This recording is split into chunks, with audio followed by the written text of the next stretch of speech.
అశ్వ సంవత్సరంలో కైలాస యాత్ర Shri Gayatri tours and travels 8977349696. స్త్రీ లేనిదే జననం లేదు, స్త్రీ లేనిదే గమనం లేదు, స్త్రీ లేనిదే సృష్టే లేదు. అటువంటి స్త్రీ మీద దాడులు ఆగడం లేదు. రాష్ట్ర వ్యాప్తంగా కాదు, ప్రపంచవ్యాప్తంగా మహిళల మీద ఎన్నో అత్యాచారాలు జరుగుతున్నాయి. ఇదే విషయంపై ప్రస్తుతం మనతో మాట్లాడడానికి నర్సాపురం డిఎస్పీ శ్రీవేద మనతో ఉన్నారు. నమస్తే మేడం. మేడం, ఈ మధ్యకాలంలో చూసుకుంటే చాలామంది మహిళల మీద, ఇంకే చిన్నపిల్లల మీద కూడా అగత్యాలు బాగా పెరిగిపోయినాయి. దీని మీద మహిళలకు సంబంధించి ఏమేమి చట్టాలు ఉన్నాయి? మనకి చూసుకుంటేనండి, మనకి ఇయర్లీ రివ్యూ ఉంటుంది. దాంట్లో చూసుకుంటే యాక్చువల్లీ క్రైమ్ అగైన్స్ట్ ఉమెన్ తగ్గాయి, ద ఇంటెన్సిటీ ఆఫ్ క్రైమ్స్ తగ్గాయి. మనకి రిపోర్టింగ్ ఎందుకు ఎక్కువ అవుతుంది అంటే అవేర్నెస్ ఎక్కువ ఉంది. లైక్ 498A కంప్లైంట్స్ ఇలాంటి వాటిలో అంతకుముందు వాళ్ళే ఇంట్లో ఉండిపోయి ఆ బాధను అనుభవిస్తూ ఉండేవారు. ఇప్పుడు బయటికి వచ్చి ఇలా క్రుయాలిటీ ఉంది హస్బెండ్ నుంచి అని చెప్పడం వల్ల రిపోర్టింగ్ ఎక్కువ అవుతున్నాయి. అందుకని మనకి నంబర్స్ కొంచెం ఎక్కువగా అనిపిస్తుంది. మనకి చూసుకుంటే different from womb to tomb ఉమెన్కి ఆల్వేస్ ప్రొటెక్షన్ లాలో ప్రొవైడ్ చేయడం జరుగుతుంది. చూసుకుంటే మనము చిన్నపిల్లలు ఉన్నప్పుడు ఈ లింగ నిర్ధారణ పరీక్ష చేయకూడదు, దానికి ఒక చట్టం ఉంది వూమ్లో ఉన్నప్పుడు. తర్వాత 18 years వరకు చైల్డ్ అని డిక్లేర్ చేయడం జరిగింది. వాళ్ళ మీద ఏమైనా అఘాయిత్యాలు జరిగితే పోక్సో చట్టం ఉంది. అలాగే ఉమెన్ ఎవరన్నా మోసపూరితంగా వాళ్ళని వశపరుచుకోవాలని ఇలాగా చేయగలిగితే రేప్ చట్టాలు ఉన్నాయి. అలా డిఫరెంట్ మనకి కొత్త న్యూ క్రిమినల్ లాస్లో BNS యాక్ట్ ప్రకారంగా కూడా డిఫరెంట్ చట్టాలు మనకి ఉమెన్ సేఫ్టీ కోసం ఉన్నాయి. మేడం, చూసుకుంటే ఈ మధ్యకాలంలో సోషల్ మీడియా వేదికగా చాలామంది అమ్మాయిలు కానివ్వండి, లేకపోతే టీనేజ్ చాలా చిన్న వయసు మినిమం 10th class చదివే అమ్మాయిలను కూడా ట్రాప్ చేసి వాళ్ళని లోపరుచుకుంటున్నారు. మరి దీనికి సంబంధించి వాళ్ళకి అర్థమయ్యే విధంగా ఎటువంటి చర్యలు తీసుకోబోతున్నారు? అంటే చిన్నపిల్లలకు కానీ, కాలేజ్ అమ్మాయిలకు కానీ దీని మీద అవగాహన వచ్చే కార్యక్రమాలు ఏం చేయబోతున్నారు? ఇప్పుడు మనకి చూసుకుంటే new type of crimes like social media crimes అన్నవి ఎక్కువ రిజిస్టర్ అవ్వడం జరుగుతుంది. ఇది ఏంటంటే మనకి ఈ సోషల్ మీడియాకి children or girls, especially teenage girls ఎక్కువ యాక్సెసిబిలిటీ ఉండడం వల్ల జరుగుతున్నాయి ఈ క్రైమ్స్.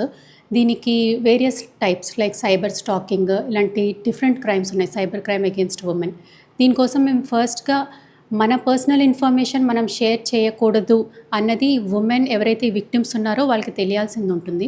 దానికోసం మేము అవేర్నెస్ ప్రోగ్రామ్స్ అవి కండక్ట్ చేస్తున్నాం. So cyber awareness programmes in every school as well colleges, government and private schools and కాలేజెస్లో ఫస్ట్ ఫౌండేషన్గా మేము అవేర్నెస్ ప్రోగ్రామ్స్ కండక్ట్ చేస్తున్నాము. తర్వాత వాళ్ళకి ఏ చట్టాలు ఉన్నాయి, ఒకవేళ జరిగింది if they are victims of crime అన్నప్పుడు అది బయటికి చెప్పుకోవాలి. అంతేకాని వాళ్ళు భయపడుతూ ఉండకూడదు అన్నది కూడా మేము వాళ్ళకి ఎడ్యుకేట్ చేస్తున్నాము. ఈ చట్టాల గురించి కూడా ఎడ్యుకేట్ చేయడం జరుగుతుంది.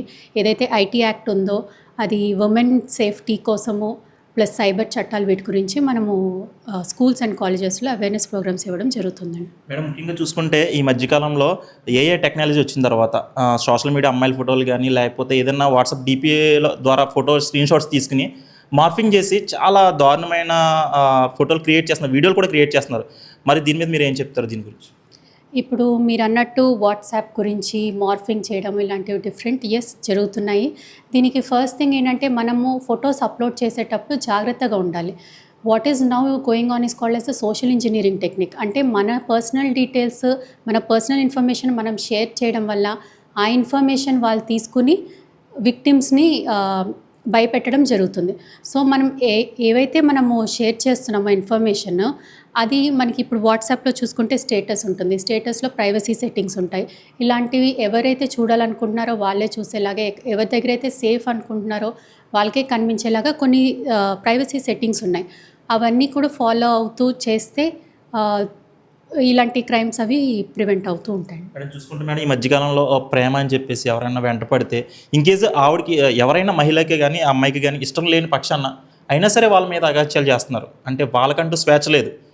ఒక వ్యక్తి ప్రేమించాను వెంట పడితే ప్రేమించాల్సిన పరిస్థితి వచ్చేసింది మేడం. లేకపోతే ఇన్కేస్ అటువంటి ఆప్షన్ లేకపోతే ఆత్మహత్యలు చేసుకుంటారు అమ్మాయిలు. మరి దీని ఏ విధంగా చూడొచ్చు? ఇప్పుడు మనం చూసుకుంటే మీరు అన్నారు ఇష్టం లేకపోయినా ప్రేమించాల్సింది వస్తుంది అన్నది సర్టెన్ సిచ్యువేషన్స్ ఉన్నాయి, అన్ఫార్చునేట్ సిచ్యువేషన్స్ అలాంటివి. దీనికి కూడా కారణం వాళ్ళు షేర్ చేసుకోకపోవడం ఇన్ఫర్మేషన్. విక్టిమ్ అయ్యారు ఒకవేళ, అయితే అది పక్కన వెరీ క్లోజ్ ఏదో పేరెంట్స్కి, లేకపోతే ఫ్రెండ్స్కి, లేకపోతే టీచర్స్కి ఎవరికైనా వాళ్ళు షేర్ చేసుకుంటే ఆ సూసైడ్స్ ఏవైతే జరుగుతాయో అవి ప్రివెంట్ చేయొచ్చు. సో దట్ వాళ్ళకి తెలిసిన ఇన్ఫర్మేషన్ వాళ్ళు చెప్పడం కానీ, లేకపోతే లోకల్ పోలీస్కి ఇన్ఫార్మ్ చేయడం కానీ, మాకు కొన్ని కంప్లైంట్స్ వస్తాయి మా పేరు బయటికి రాకుండా ఉండాలి అన్నప్పుడు we go in mufti and we give వాళ్ళకి ప్రాబ్లమ్ని అడ్రస్ చేయడం జరుగుతుంది. 112 ఏదైతే డయల్ 112 ఉందో దాంట్లో వాళ్ళ డీటెయిల్స్ ఇలాగా ఉంచమంటే మాకు సేఫ్టీ లేదు అన్నప్పుడు ఇమీడియట్గా అటెండ్ అయ్యి 6 minutesలో వాళ్ళ కాల్ ఏదైతే గ్రీవెన్స్ ఉందో అడ్రస్ చేయడం ఇలాంటివన్నీ జరుగుతాయి. సో ఫోర్స్ఫుల్గా ఎవరన్నా అలా చేస్తున్నారంటే ఇమీడియట్లీ రిపోర్ట్ చేస్తే ఇమీడియట్లీ పోలీసు అది అడ్రస్ చేస్తుంది. Don't be victims for that and commit suicide in that. Next madam, అది స్కూల్ అదేవిధంగా కాలేజీలు మార్నింగ్ కానీ ఈవినింగ్ కాలేజీలు అయిపోయిన తర్వాత కానీ విద్యార్థులు మా ఆడపిల్లలు ఎవరైనా వస్తుంటే ఆ టైం మగవాళ్ళందరూ కూడా అంతే, అబ్బాయిలు కాలేజీ వాళ్ళు అయ్యి ఉండొచ్చు, బయట వాళ్ళు అయ్యి ఉండొచ్చు, బైకులతో చాలా ఆడపిల్లల్ని చాలా విపరీతంగా వేడిపిస్తున్నారు. నిజంగా చాలా చోట్ల పలు చోట్ల నేను చూస్తున్నాను మేడం. చాలా ఇబ్బందులు కూడా ఎదుర్కొంటున్నారు ఆ టైంలో. అంటే వాళ్ళని కామెంట్ చేయడం, అసభ్యకరంగా కామెంట్ చేయడం మెయిన్, ఇది చాలా పెద్ద ఇష్యూ మేడం నిజంగా చెప్పాలంటే. మరి దీని మీద వాళ్ళకి అవగాహన కల్పించే విధంగా ఏదైనా, లేకపోతే ఏదో మీ ఫీల్ ఏదైనా యాక్షన్ తీసే విధంగా ఏమైనా చర్యలు చేపడతారు? డెఫినెట్లీ అండి. మీకు ఇందాకే చెప్పాము, awareness programmes in schools and colleges conduct చేస్తున్నాము. స్కూల్లో కూడా కమిటీ మెంబర్స్ ఉంటారు. ఒకవేళ వాళ్ళకి ఇలా జరుగుతుంది అంటే స్కూల్లో మేనేజ్మెంట్ మమ్మల్ని అప్రోచ్ అవుతున్నారు. ఈవినింగ్ విజిబుల్ పోలీసింగ్ అన్నది ఎక్కువ concentration on schools and colleges. ఎప్పుడైతే ఇవి schools and colleges leaving hours ఉన్నాయో అక్కడ కాన్సన్ట్రేట్ చేస్తున్నాము. మఫ్టీలో మా పోలీసు ఉంటున్నారు. Even we're using technological policing also, like drone policing use చేస్తున్నాం. ఎక్కడైతే కాలేజెస్ స్కూల్స్ ఉన్నాయో ఈవినింగ్ వదిలే టైంలో వీఆర్ చెకింగ్, పెట్రోలింగ్ అవన్నీ డ్రోన్ ద్వారా మేము చెక్ చేస్తున్నాము. ఎవరైనా మిస్క్రియంట్స్ ఉంటే ఇమీడియట్గా వాళ్ళని పిలిచి వాళ్ళ పేరెంట్స్ని పిలిచి కౌన్సిలింగ్ చేయడము ఇవన్నీ కూడా జరుగుతున్నాయండి. మేడం, ఇప్పుడు చూసుకుంటే మన డివిజన్ అని కాదు, ఆల్ ఓవర్గా చూసుకుంటే దేశవ్యాప్తంగా పలు చోట్ల అఘాయిత్యాలు జరుగుతున్నాయి మేడం. బట్ ఎవరైతే అత్యాచారం చేస్తున్నారో వాళ్ళకి సరైన శిక్ష పడట్లేదని నేను అంటాను మేడం. ఎందుకంటే సరైన శిక్ష పడితే నెక్స్ట్ టైం వేరే వాళ్ళు చేయడానికి భయపడతారు. బట్ సరైన ఒక చట్టం అనేది, అంటే మరి ఇంకొకటి ఎవరైనా తప్పు చేస్తే భయపడే చట్టం రావాలని నేను అంటాను మేడం. దాని గురించి మీరు ఏం చెప్తారు? డెఫినెట్లీ ఇప్పుడున్న చట్టాలు very strong and stringent punishment against ఏవైతే పోక్సో చట్టాలు ఉన్నాయో చిల్డ్రన్ పట్ల very strong and stringent sections అండి. ఇవి రిపోర్టింగ్ అవుతుండగానే సో మనం దానిపైన ఫుల్ ప్రూఫ్ ఇన్వెస్టిగేషన్ చేసి we are producing before the honourable courts justice delivery కోసము. And even speedy trial, conviction based policing అని ఇప్పుడు కొత్తగా మనము చేస్తున్నాము. అంటే ఒక కేసు రిజిస్టర్ చేసి అది ఛార్జ్షీట్ చేయడం కాదు, అది కన్విక్షన్ వచ్చేంత వరకు, శిక్ష పడేంత వరకు పోలీసింగ్ కంటిన్యూ అవుతుంది. సో ఆ అప్రోచ్ వీఆర్ డెఫినెట్లీ డూయింగ్ అండి. There are many cases. ఇప్పుడు మన పాల్కొల్ టౌన్ 78-year ఉమెన్ పైన రేప్ కమ్ మర్డర్ జరిగితే వి ఎన్ష్యూర్ దట్ ఎవరైతే అక్యూజ్డ్ ఉన్నారో అతనికి డబుల్ లైఫ్ పడింది, ఇట్స్ లైఫ్ ఇంప్రిజన్మెంట్ పడింది. చట్టాలు స్ట్రింజెంట్గా ఉన్నాయి, ఇన్వెస్టిగేషన్ ఫుల్ ప్రూఫ్గా ఉంది, and we're into conviction based policing అండి. మేడం, ఇంకోటి ఏంటంటే ఇప్పుడు కాలేజ్ స్కూల్లో మీరు అవగాహన కార్యక్రమం పెడతామని చెప్తున్నారు, కరెక్టే. బట్ అలా కాకుండా చిన్నపిల్లలు అంటే ఇంటికాడ ఆడుకుంటున్న, అంటే వాళ్ళ రిలేషన్లోనే ఎవరైనా వాళ్ళకి ఏం చేస్తున్నారో వాళ్ళకి తెలియదు, అంత చిన్న వయసు అమ్మాయిలను కూడా ఈరోజు అఘాయిత్యాలు పాల్పడుతున్నారు. మరి ఈ విధంగా కూడా తల్లిదండ్రులకు కానీ ఊళ్ళల్లో అవగాహన కార్యక్రమాన్ని ఏర్పాటు చేసే విధంగా ప్రయత్నాలు చేస్తారు?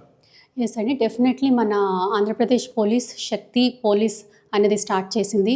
శక్తి టీమ్స్ అన్నవి ఎవ్రీ డిస్ట్రిక్ట్లో, శక్తి పోలీస్ టీమ్స్ అని ఎవ్రీ సబ్ డివిజన్లో ఒక ఉమెన్ ఎస్ఐ నోడల్ ఆఫీసర్గా ఉంటూ మేము కూడా మానిటర్ చేస్తున్నాము. ఈ శక్తి టీమ్స్ ఏవైతే ఉన్నాయో ఈ విలేజెస్ మీరు ఏవైతే నోటెడ్ చేశారో ఆ విలేజెస్ దగ్గరికి వెళ్ళి ఎవరైతే పేరెంట్స్ ఉన్నారో వాళ్ళకి గుడ్ టచ్ బ్యాడ్ టచ్, చిన్నపిల్లలు కాబట్టి గుడ్ టచ్ బ్యాడ్ టచ్ మీద ప్రోగ్రామ్స్ కండక్ట్ చేయడము, పేరెంట్స్కి పిల్లలతో ఎలా మాట్లాడాలి, వాళ్ళకి ఏమైనా ప్రాబ్లమ్స్ ఉంటే స్కూల్స్లో వాళ్ళతోటి ఎలాగా ఆ ప్రాబ్లమ్ని తెలుసుకోవాలి, అది మాకు ఎలా రిపోర్ట్ చేయాలన్న ప్రోగ్రామ్స్ కూడా కండక్ట్ చేస్తున్నాము.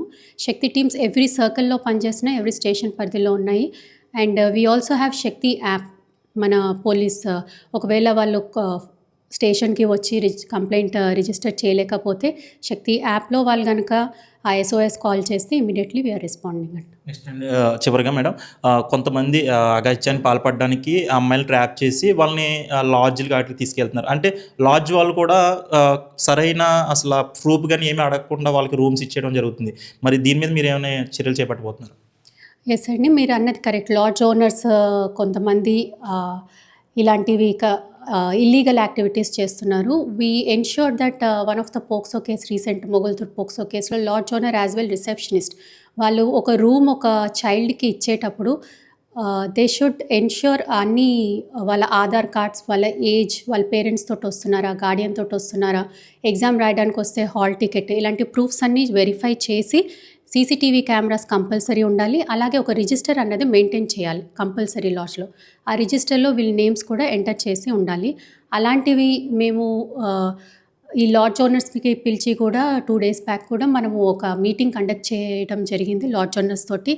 ఈ రూల్స్ అన్ని ఎక్స్ప్లెయిన్ చేయడం జరిగింది. And one of the case also we ensure that the lodge owner as well the receptionist కూడా మనము అక్యూజ్డ్గా సైట్ చేసి వాళ్ళకి కేసులో ఇన్వాల్వ్ చేయడం జరిగింది. So to the lodge owners also we are very strict. ఇలాంటివి ప్రివెంట్ చేయాలి అని అంటే crime against women they should ensure that all the records are properly maintained.